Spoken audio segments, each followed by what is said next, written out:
அப்புறம் நீங்கள் கேட்டீங்க பன்ருட்டி ராமச்சந்திரன் ஒரு தேர்ந்தெடுத்த இவர், அந்த மாதிரி இங்கே வந்து படித்தவர்களை மட்டும்தான் எடுத்துக்கொண்டு இருக்கிறார்கள். அதான் நிர்வாகி வந்து கவர்மெண்ட் ஆஃபீஸர்ஸ் இந்த மாதிரியான ஆட்கள், அரசியல்வாதிகள் எடுக்கலான்னு. Already experience Vijay sir fresher 6 பேர் நேற்றுக்கு சேர்ந்துருக்காங்க. அந்த 6 பேரில் 3 பேர் வந்து யார், 4 பேர் அதில் அந்த 4 பேர் வந்து எக்ஸ் எம்எல்ஏ. அவங்களுக்குலாம் வந்து அப்போது எக்ஸ்பீரியன்ஸ் இல்லையான்னு? இல்லை, அவங்க எக்ஸ்பீரியன்ஸ். விஜய் சார் ஃப்ரெஷராக இப்போ தானே வந்திருக்காரு. அது விட்டுருங்க, விஜய் சார் கூட சேர்றது யார்? நீங்கள் சொன்னீங்க பன்ருட்டி ராமச்சந்திரன் வந்து எக்ஸ்பீரியன்ஸ்டு ஆளு, நீங்கள் அப்போ விஜயகாந்த் ஃப்ரெஷர் தானே? அப்போ விஜயகாந்த் சார் இங்கே ஃப்ரெஷர் புதுசு எக்ஸ்பீரியன்ஸ்லாம் கிடையாது சார். மக்களுக்கு சேவை செய்யணும், அதுதான் தேவை.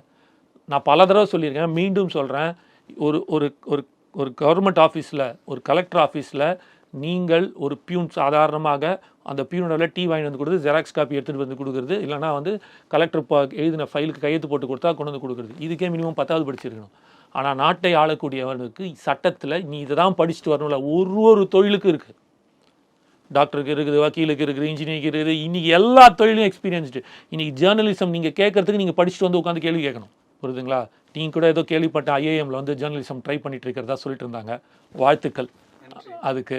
என்ன அந்த மாதிரி ஒரு இடத்துக்கு இருக்குது. ஆனால் அரசியல்வாதி ஆகிறதுக்கு இது தேவையில்லை. என்ன தேவை, கான்ஸ்டியூஷனில் என்ன தேவை அப்படி எதுக்குமே இது சட்டத்தில் கொடுக்கல, புரியுதுங்களா? ஆனால் என்ன தேவை அப்படின்னா மக்களுக்காக மக்களோடு சேர்ந்து மக்களுக்காக, மக்கள் நல்வாழ்வுக்கும் சமுதாய முன்னேற்றத்துக்கும் நேர்மையான ஒரு தலைவர் இருந்தால் போதும் தான் எதிர்பார்க்குறாங்க.